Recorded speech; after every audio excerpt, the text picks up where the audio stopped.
যে এই কাজটা করছে তাকে কিন্তু আমরা আইনের আওতায় নিয়ে আসি এবং সে মনে আপাতত এখন ছুটিতে আছে এবং ছুটিতে থাকলেও সে ছুটি বেশি দিন কাটাতে পারবে না, আমরা তার আইনের আওতায় নিয়ে নিই।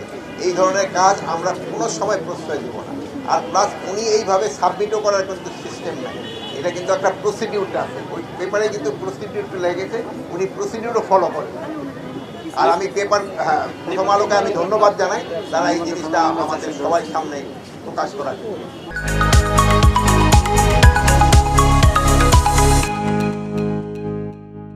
না, আপনি এখনই জিজ্ঞেস করেন, আজকে বড়দিন উৎসব, আজকে উৎসবের সময়।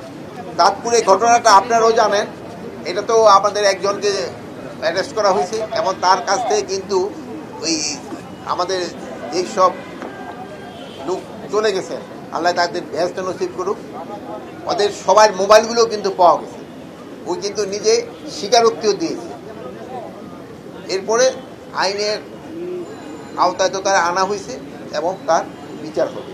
এবং অন্য আরেকজন যে আসে অসুস্থ, তাকে আমার সর্বোত্তম চেষ্টা করতেছি, যত ধরনের সাহায্য সহযোগিতার দরকার এবং চিকিৎসার দরকার আমরা তাকে দিয়ে তাড়াতাড়ি সুস্থ করে দেব। এখন পর্যন্ত কোনো মোটিভ কি জানতে পেরেছেন কিনা আপনার কাছে?